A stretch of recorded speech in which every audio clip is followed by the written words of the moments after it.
तो कैसे हैं आप सभी? उम्मीद है अच्छे होंगे, स्वस्थ होंगे, अपना और अपने लोगों का ख्याल रख रहे होंगे। मैं हूँ तुलसी। आज हम बात करेंगे कि कैसे ब्रह्मा कुमारी संस्थान में जुड़ने के बाद घर परिवार टूट जाते हैं, घर गृहस्थी बर्बाद हो जाती है। कितने लोग हैं जो कह रहे हैं कि उनका घर इस संस्थान में जुड़ने के बाद बर्बाद हो गया है, टूट गया है। बहुत सारे पति पत्नी की रिश्तों में खटास आ गई है। तो आज हम इसी पे बात करेंगे कि कैसे घर परिवार टूटता है, कैसे पति पत्नी के रिश्ते में दरार आती है। हस्बैंड वाइफ जो होते हैं खुश रहते हैं। आज एक परिवार की बात कर लेते हैं। एक हस्बैंड वाइफ रहते थे और उनके एक बेटा एक बेटी थी। सब कुछ अच्छे से चल रहा था। फिर इस बहन को, इस माता को हो जाती है ब्रह्मा कुमारी संस्थान की जानकारी। वह अपने किसी परिचित के माध्यम से इस संस्था में पहुंच जाते हैं। पहुंचने के बाद यहाँ 7 डेज का कोर्स करते हैं। 7 डेज का कोर्स हो गया है, उसके बाद मेडिटेशन की प्रैक्टिस शुरू हो जाती है। डेली सुबह 7 बजे से 8 बजे तक मुरली क्लास होती है, मेडिटेशन होता है। और सुबह ही 6 बजे से या 6:30 बजे से सेंटर में पहुंचना होता है। 10-15 मिनट पहले पहुंचना होता है ताकि वहां बैठ के आप मेडिटेशन कर सकें। ये वहाँ की 7 डेज के कोर्स के बाद प्रक्रिया शुरू होती है। उसके बाद वहाँ की जो इंचार्ज बहन होती है सेंटर की, वो बैठती हैं। अपनी एक उनकी बैठक बनी रहती है जिसको वो लोग संधिनी बोलते हैं। उस पर बैठती हैं। वो भी व्हाइट कलर के पर्दे रहते हैं, व्हाइट कलर की साड़ी। एक लक्ष्मी नारायण का बैज लगाया जाता है। फिर वो आती हैं और यहाँ 4 पन्नों की जो ज्ञान के महावाक्य हैं वो सुनाए जाते हैं। तो ये 4 पन्नों के जो महावाक्य हैं जिन पे लिखावट होती है प्रिंट आउट से, और इस ये प्रिंट आउट की जो लिखावट है इसको कहते हैं मुरली। और ये कौन के हैं? भगवान के महावाक्य। परमात्मा शिव जो होते हैं ब्रह्मा तन में अवतरित होकर उनके मुखाग्र से जो महावाक्य उच्चारित है, हम मनुष्य के कल्याण के लिए, पूरी धरती में विश्व बंधुत्व की भावना जागृत करने के लिए, और देवी देवताओं के संस्करण की स्थापना, देवी देवताओं जैसा जीवन मनुष्य का बन जाए, वह लक्ष्मी नारायण जैसे बन जाए, राधा कृष्ण जैसे बन जाए, राम सीता जैसे बन जाए, ऐसे ही स्थापना विश्व की और पूरी दुनिया को स्वर्ग बनाने की स्थापना के लिए जो महावाक्य उच्चारे जाते हैं, वो उसमें सब कुछ लिखा होता है कि कैसे आपको घर गृहस्थी में रह के कमल पुष्प समान बनना है। ये सारी बातें उसमें होती हैं जिसको ज्ञान कहते हैं, और वही पढ़ के वो सुनाती हैं डायरेक्टली। कुछ शब्द सिंधी में होते हैं, कुछ इंग्लिश में होते हैं, इंग्लिश भाषा में, कुछ सिंधी भाषा में, कुछ पंजाबी भाषा, मिक्स होते हैं ये वो शब्द। अब भगवान कौन सी भाषा में बात करता है ये तो हम में से कोई भी बता नहीं सकता, क्योंकि हमने तो भजनों में यही सुना है कि भगवान भाव का भूखा है, प्रेम का प्यासा है। वो किसी भी भाषा को नहीं समझता, लेकिन अगर आपका मन साफ है, आपके अंदर प्रेम है लोग जीव जंतुओं के लिए, तो परमात्मा आपको समझता है। आप मंदिर जाते हैं, प्रार्थना करते हैं और ईश्वर के प्रति आस्था और विश्वास रखते हैं। आपका मन बहुत निर्मल है, स्वस्थ है, बिल्कुल स्वच्छ है दुनिया के प्रति, तो ईश्वर आपके मन की भाषा को पढ़ता है और फिर आपकी मदद करता है, और आपकी जो चाहना होती है वो पूरी होती है। लेकिन इनके जो ज्ञान के महावाक्य होते हैं वो कई भाषाओं में, बीच में कोई लाइन इंग्लिश में है, कोई लाइन सिंधी भाषा में, कोई लाइन पंजाबी भाषा में, कोई लाइन किसी में, कोई मुहावरा, जो कि ये सारी चीजें उसमें रहती हैं, जिसका एक्सप्लेन वो जो सुना रहे होते, या दीदी होती, या कोई कन्या होती है, कोई भाई होता है, बुजुर्ग कोई भी हो, A to Z बैठ के वही सीधे सीधे पढ़ के सुना देता है। अब उसमें क्या होता है, उसमें लिखा रहता है कि घर गृहस्थी में रह के कमल पुष्प समान बनो। ये देवी देवताओं की पढ़ाई है। इसमें जो पूर्ण रीति से भगवान की आज्ञा का पालन करेगा वो देवी देवता समान बन जाएगा। ठीक है। अब यहाँ क्या होता है कि महिलाएं ज्यादा मात्रा में हर जगह, जो भी ज्ञान के भक्त भजन कीर्तन हो, कुछ भी हो, उसमें मेजोरिटी माताएं जुड़ जाती हैं, भाई भी, बच्चे सब जुड़ जाते हैं। जिसको जो चीजें अच्छी लगती हैं तो अपने अंदर धारण कर लेते हैं। अब माताओं को क्या लगता है कि ये जो बहन बैठी है ये तो देवी बन रही है, ये देवी बन जाएगी तो हम पीछे क्यों रहे। उसमें ये भी लिखा रहता है कि घर गृहस्थी में रहने वाला, दुनिया में बिजनेस करने वाला, काम करने वाला, या कोई भी वर्क करने वाला, कोई भी देवी देवता बन सकता है, बस नियम को फॉलो करना है। अब ये एक नियम को फॉलो करना है, ये बात उनके दिमाग में आ जाती है। अब वो फॉलो करना शुरू कर देती हैं, जो सेंटर पे रहते भाई बहन और जो माताएं, उनके जीवन को सफेद साड़ी पहन लेंगी, बैज लगा लेंगी, और जैसा वो दूसरों के घरों में जाके खाना नहीं खाती, तो घर गृहस्थी वाली माताएं हैं वो भी खाना नहीं खाती। वो प्याज लहसुन का त्याग करे रहती हैं, क्योंकि सेंटर पर रहने के जो रूल है वो तो दीदियां वो फॉलो कर रही हैं। तुम घर में रह रहे हो, भगवान ने कहा है कि घर को ही सेंटर बना लो, तो वो घर को ही सेंटर समझना शुरू कर देती हैं, और घर में जो सदस्य रह रहे हैं, जो प्याज लहसुन खा रहे हैं, उनके हाथ का नहीं खाती। जो उनके बहू बेटे हैं और जो वो पति पत्नी जैसा संबंध बना रहे, जीवन जी रहे हैं, उनके हाथ का भी खाना नहीं खाएंगी। फिर रिश्तेदार में, बहनों में, रिश्तेदार में, समाज में कहीं भी जाएंगी, उनके घर का पानी नहीं पिएंगी, खाना नहीं खाएंगी। ऐसे करते ऐसा शुरू हो जाता है उनका सिस्टम। जो भी वहाँ भाई बहुत ही ज्यादा सीरियसली जुड़े हैं और उन्होंने इसको बैलेंस नहीं बना रहे हैं, और बस जो वहाँ निकल रहा है वो सीधा सीधा अपने ऊपर लागू करते जा रहे हैं। अब कैसे करना है, क्या नहीं करना है, ये तो समझ नहीं पा रहे हैं। वो ये इस बात को नहीं समझ रहे कि घर गृहस्थी छोड़ के जो लड़कियां निकली हैं, यहाँ सरेंडर हो गई हैं, उनका जीवन में, और हम जो घर परिवार में रह रहे हैं पति के साथ, बच्चों के साथ, बहू बेटों के साथ, नाती पोतों के साथ, हमारा जीवन अलग है, उनका जीवन अलग है।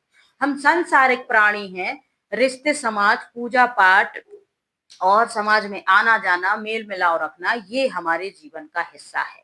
और वो तपस्विनी त्यागनी है, उनने सब कुछ त्याग दिया है, उनके जीवन का अलग है। तो इस तरीके से फिर पति से भी डिटैच रहेंगी, क्योंकि उनको ब्रह्मचारी जीवन का पालन करना है। वो बहू बेटों से भी छू छू करेंगी, क्योंकि उन वो ब्रह्मचारी जीवन नहीं जी रहे, तो उनका नहीं खाएंगी। फिर मोह की बंदरिया नहीं बनना है, यानी मोह नहीं करना है। तो उनके छोटे छोटे बच्चे हैं, रो रहे हैं, पीट रहे हैं, परेशान हो रहे हैं, उनको भी नहीं छुएंगी, खिलाएंगी नहीं। ऐसे करके धीरे धीरे जो है घर टूटना शुरू होता है। कहीं भी जाएंगी, हम तो फला जगह जुड़े हैं, हम ये सब कुछ नहीं खाते, तुम्हारे हाथ का पानी नहीं पियेंगे, तुम्हारे घर में खाना नहीं खाएंगे, तुम, ये इनका शुरू हो जाता है। और ऐसे वो पत्नी पति से दूर हो जाती है, उनके साथ बैठती नहीं है, उनके साथ वक्त नहीं गुजारती है, प्राइवेट पल नहीं गुजारती है। तो धीरे धीरे ऐसे करके घर में, घर गृहस्थ में खटास शुरू हो जाती है। तो घर गृहस्थ जीवन जीना, शादी करना और पति पत्नी वाला रिलेशन रहना और घर परिवार में सुख शांति बनाए रखना, ये एक नेचुरल नेचर है जिसको भगवान भी नहीं बदलते। सब कुछ नेचुरल नेचर के हिसाब से चलता रहता है अगर जीवन में, तो जीवन में खुशहाली बनी रहती है। तो ये सब शुरू हो जाता है, और इससे क्या होता है, एक नेगेटिव प्रभाव भी पड़ना शुरू हो जाता है। अब यहाँ ये सब कुछ होता है, यहाँ तक तो बात ठीक है। अब इन लोगों को कैसे समझाया जाए कि आप बैलेंस बनाइए जीवन में। तो भगवान ये भाव का भूखा है, प्रेम का प्यासा है। अब बहुत सारे लोगों की समुद्र के आसपास ड्यूटी लगी है, और वहां कुछ फल फ्रूट खाने को नहीं है, और वहां मछली ही खाई जाती है, मछली भात खाया जाता है, और उन्हें भगवान को याद करना है। अगर वो, उनका काम ही है मछली भात ही मिलेगा वहां आपको, आलू और आलू टमाटर या भाजी भिंडी तो मिलेगी नहीं। उनको भी ईश्वर को याद करना है, तो क्या वो पापी लोग हैं? उनका काम वही है, और उनको वही करना है और वही खाना है। वो चाहे या ना चाहे, अपने आप को जीवित रखने के लिए उनको वो खाना है, तो क्या वो पापी है? बिल्कुल नहीं। भगवान तो ये कहता है आपका मन निर्मल होना चाहिए, स्वच्छ होना चाहिए, और आपके जो मन, सबके प्रति प्रेम भाव होना चाहिए। अब कुछ लोग कहेंगे जीव जंतु खा रहे तो वो भी तो परेशान होते हैं, दुखी होते हैं, उनको भी तो वो सब कैसे खाएं? तो यहाँ एक ये भी निकल आता है कि ये जब क्वेश्चन करते हैं कि हमारा काम ही ऐसा और हमें खाना भी वही पड़ता है, तो ज्ञान के हिसाब से तो वो गलत है। तो उनके लिए ये कहा दिया जाता है कि तुम भगवान की याद में खा लिया करो, क्योंकि तुम मजबूर हो। अब घर गृहस्थी के ऊपर भी यही बात लागू है कि आपके 50 सदस्यों का, रिश्तेदारों का, पति पत्नी का, घर गृहस्थ, बहू बेटों का, नाती पोतों का, सबका मिला के 50 सदस्यों का आपका एक परिवार है। रिश्तेदार, समाज, ये सब। अब तुम इतने लोगों से डिटैच हो गए, तो ये गलत प्रभाव पड़ेगा कि सही प्रभाव पड़ेगा? आप खुद सोचो, खुद अपने आप से पूछो। यहाँ तो फिर गलत ही, क्योंकि 50 लोग हैं, तो आप अकेले किस से 50 जुड़े हैं, तो उनसे भी, उन 50 लोगों से भी अपने पर्सनल कुछ 50-50 लोग जुड़े होंगे। तो हजारों की संख्या में एक दूसरे का ग्रुप, बन जाता है। और ये तुम्हारी जो है, मैं तुम्हारा नहीं खाऊंगा, तुम तो ब्रह्मचारी नहीं हो, मैं इधर भी नहीं खाऊंगा, इधर पानी नहीं पीऊंगा, खुद का बना के खाऊंगा। और जब एक स्थिति ऐसी आ जाती है जब शरीर काम नहीं करता है, साथ नहीं देता है, और तुमने 10 साल तुम्हें ज्ञान में चलते हो गए, 10 साल से तुमने घर में बहू बेटों का किसी का कोई ख्याल नहीं रखा, अपने पति से ढंग से बातचीत नहीं की, व्यवहार नहीं बनाया, रिश्तेदारों से भी तुम अपने आप को बहुत महान अलग समझते रहे।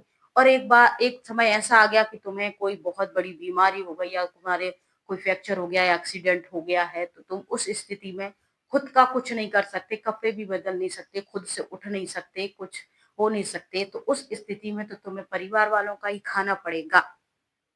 अब यहाँ ये कह दिया जाता है कि भगवान की याद में खा लो। तो पहले क्यों नहीं कह दिया जा रहा था कि तुम जैसे नॉर्मल रह रहे हो वैसे ही नॉर्मल रहो, भगवान की याद में खाते पीते रहो, खुश रहो। सीधी सी फंडा, सीधी सी बात तो यही है कि बस तुम यहाँ आओ, मेडिटेशन की प्रैक्टिस करो, और जीवन में जो नेगेटिविटी है उसको निकालो। बाकी अपने घर परिवार के प्रति स्वस्थ रहो और मिलनसार रहो, खुश रहो, और जैसा तुम खा रहे हो वैसे तुम खाते रहो। सबसे मेल जोल बना के रखो, रिश्तेदारों से इधर उधर से बस तुम ईश्वर को याद करते रहो। इतनी सी बात ही तुम्हें उन लोगों को समझानी है, इतनी सी बात परिवार वाले लोगों को समझनी है। बहुत से पिता होते हैं, सरकारी नौकरी करते हैं, ज्ञान में चले जाते हैं, पूरी की पूरी पेमेंट दान में देते हैं, उनकी पत्नी उनके बच्चे परेशान हो रहे हैं, भीख मांगने को, मजदूरी करने को वो लोग मजबूर हो गए हैं। तो उनके मन में क्या है कि हमारा जो पति है वो सरकारी नौकरी करता था, 50-60 हजार रुपया महीना उसको मिलता था, पूरा वो दान में लगा रहा है और घर परिवार में, तो उनकी आत्मा दुखेगी। तो क्या ये तुम्हारा पाप नहीं बनेगा? ये पाप नहीं बनेगा, वो तो हमारा क्या था, कर्म बंधन था, तो हमने छोड़ दिया अकेले पैसे देने से।